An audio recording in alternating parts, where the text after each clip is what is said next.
Di kali ini kita akan membahas tentang keseimbangan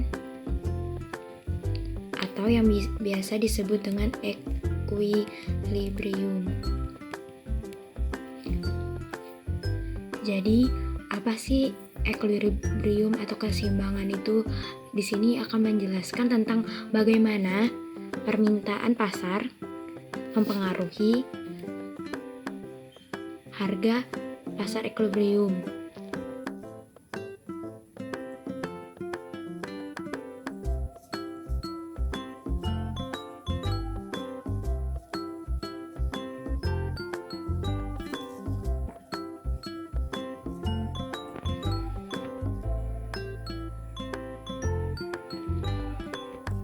Pada equilibrium atau keseimbangan ini, kita akan mempelajari tentang bagaimana harga akan menyesuaikan dengan permintaan dan penawaran dari agen ekonomi. Kita harus melihat dari sisi permintaannya dan sisi penawarannya. Yang akan kita bahas merupakan tentang supply, atau kita lihat dari sisi penawarannya. Di supply atau penawaran ini akan mengukur berapa banyak konsumen bersedia menyediakan barang pada setiap harga pasar yang memungkinkan, di mana setiap P atau supply kita tentukan berapa banyak barang yang akan dipasok.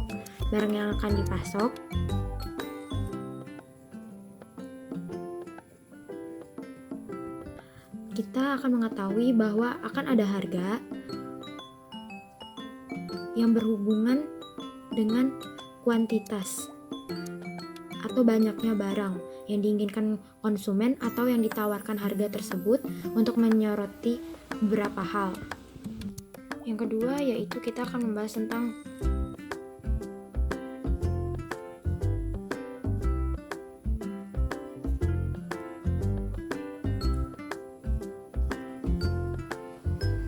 equilibrium pasar. Kurva pasar penawaran ini maksudnya merupakan barang yang bisa ditawarkan kepada konsumen dari suatu agen ekonomi atau produsen. Artinya permintaan individu dan pemasok diasumsikan mengambil harga sebagai yang diberikan atau di luar kendali mereka, dan dengan mudah menentukan respon terbaik mereka mengingat harga pasar. Pasar tempat setiap agen ekonomi mengambil harga pasar di luar kendalinya disebut kompetitif pasar.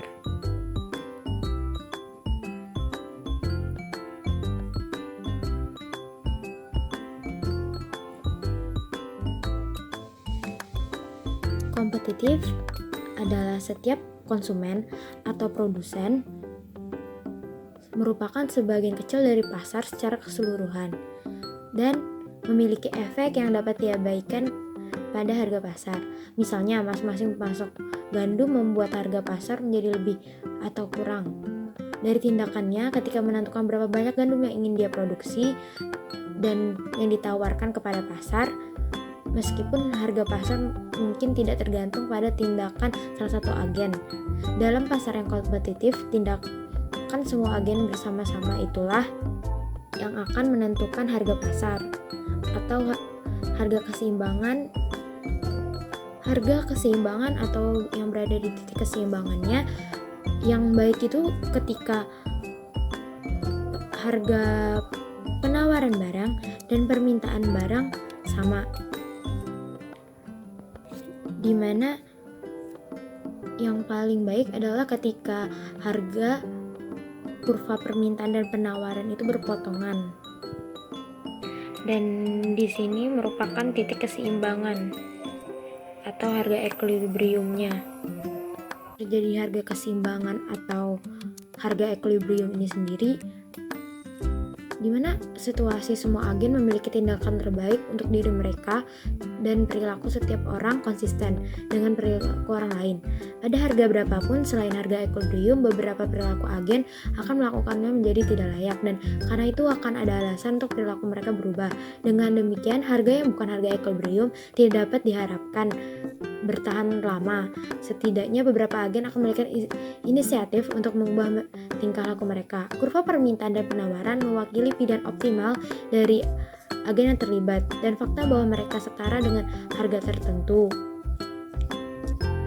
Pada setiap harga lainnya dari harga di mana permintaan sama dengan pemasok. Hal ini kondisi tidak akan terpenuhi akan menyebabkan misalnya beberapa harga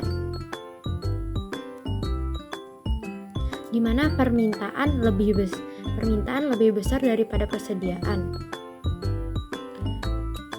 Kemudian beberapa pemasok akan menyadari bahwa mereka dapat menjual barang-barang mereka yang harga lebih tinggi. Terus jadi akan menyebabkan konsumen akan kecewa. Nah, dari situ harga pasar akan sendirinya terdorong, di mana akan terjadinya penawaran dan permintaan pada titik yang sama.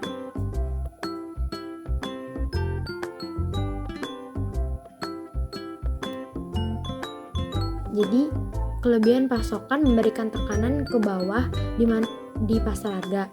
Hanya jika jumlah yang ingin dibeli orang dengan harga tertentu sama dengan jumlah yang orang jual dengan harga pasar dalam keseimbangan. Artinya ketika penawaran dan permintaan tidak seimbang, akan terjadi penurunan atau peningkatan pada konsumsi. Nantinya hal ini akan mendorong harga keseimbangan pada titik equilibrium.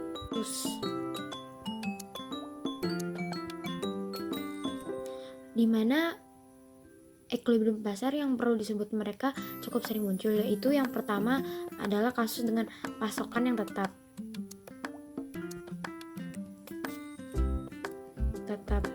atau penawaran, di mana artinya jumlah yang ditawarkan adalah berapa kuantitas tertentu dan tidak tergantung pada harga. Artinya kurvanya vertikal, yaitu gambar kurvanya vertikal seperti ini.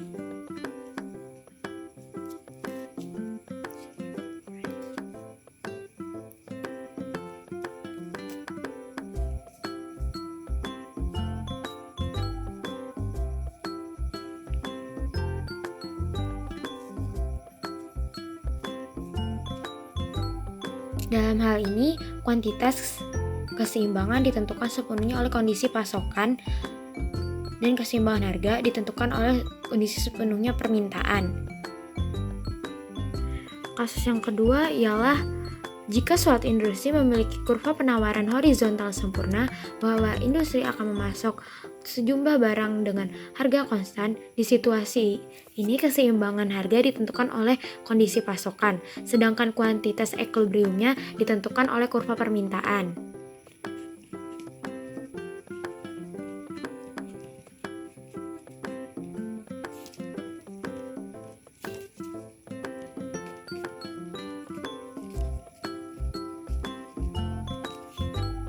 Dan kurvanya yaitu seperti ini.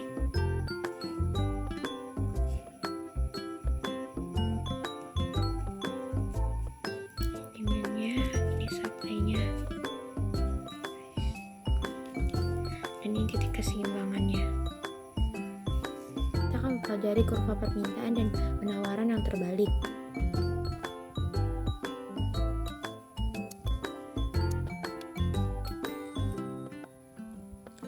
Sebelumnya equilibrium pasar dengan cara yang berbeda.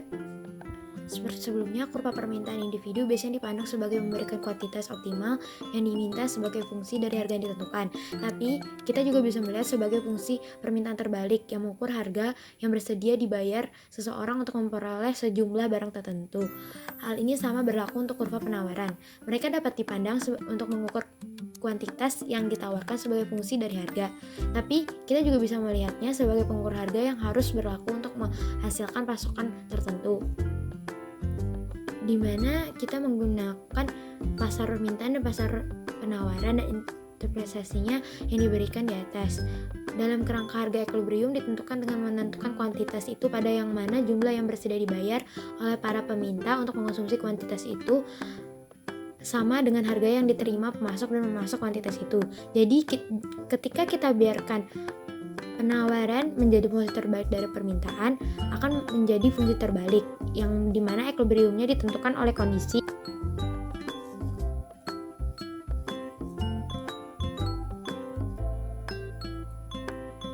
Dapat kita ambil contoh dimana kita ketahui bahwa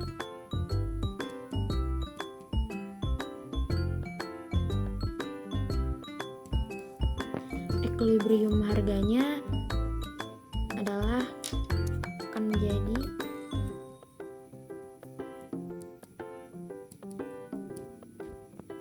dimana akan menemukan jawaban equilibriumnya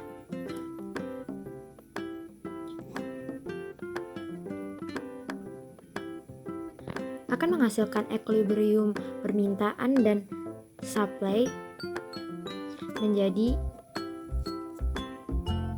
min A min B, A min C diper B tambah D, hasilnya akan menjadi AD ditambah BC diper BD. Ini merupakan cara penyelesaiannya menggunakan permintaan dan penawaran terbalik kurva. Yang hal lainnya, kita bisa mencari kurva permintaan terbalik. Berapa harga kuantitas atau Q yang diminta, kita cukup gantikan saja Q-nya untuk demand-nya dan selesaikan harganya. Jadi kita akan temukan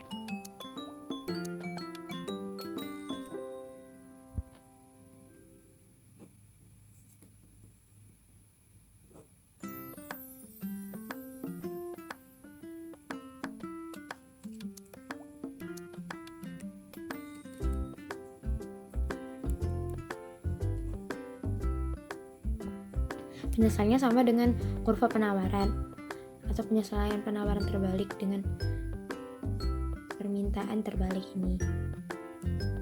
Ialah sosial komparatif, di mana di sini kita akan menggunakan contoh menggeser kedua kurva. Pertimbangan pasar kompetitif untuk apartemen dijelaskan dalam bab sebelumnya. Itu dijelaskan bahwa biarkan harga equilibrium di pasar itu menjadi harga keseimbangan dan kuantitas equilibriumnya menjadi misalkan seorang pengembangan mengubah M dari apartemen ke kondominium yang dibeli oleh orang-orang saat ini tinggal di apartemen. Apa yang terjadi dengan harganya? Jadinya itu akan terjadi situasi permintaan dan penawaran bergeser ke kiri dengan jumlah yang sama. Karena itulah harga yang tidak berubah dan kuantitas yang terjual turun. Secara aljabarnya atau secara equilibriumnya dapat kita jelaskan kondisinya yang memiliki solusi yang sama dengan permintaan awal dan penawaran kondisi, di mana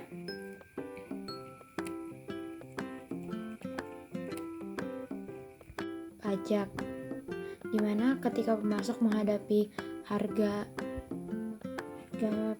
S dan permintaan menghadapi harga P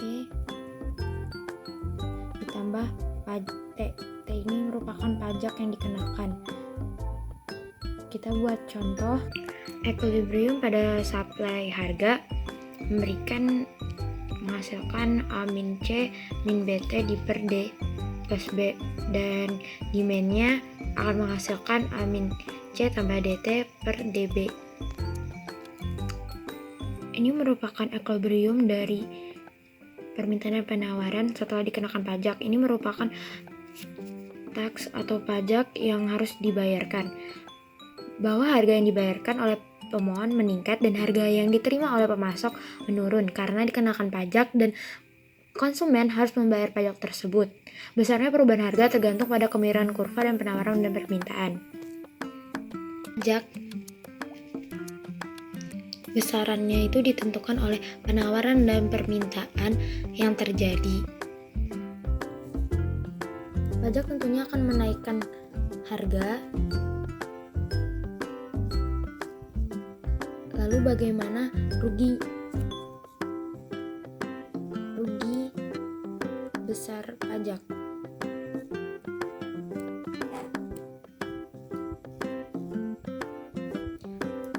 Pajak akan meningkatkan harga yang dibayarkan oleh permintaan dan menurunkan harga yang diterima oleh pemasok. Tetapi dari sudut pandang ekonomi, biaya sebenarnya dari pajak adalah output telah berkurang. Output yang hilang adalah biaya sosial dari pajak. Apa gunanya pajak ini? Pajak ini akan digunakan pemerintah sebagai anggaran belanja atau hal lainnya seperti untuk subsidi. Kita asumsikan bahwa penerima pajak akan diserahkan begitu saja kembali kepada konsumen dan produsen, atau setara dengan jasa yang disediakan oleh pendapatan pemerintah akan sama nilainya dengan pendapatan yang dihabiskan untuk mereka. Sejak hilangnya surplus produsen dan konsumen adalah biaya bersih, dan pendapatan pajak bagi pemerintah adalah keuntungan bersih. Itu merupakan total biaya pajak adalah jumlah aljabar dari bidang ini. Kerugian dari surplus konsumen dan surplus produsen dan keuntungan pendapatan pemerintah dikenal sebagai kelebihan beban pajak.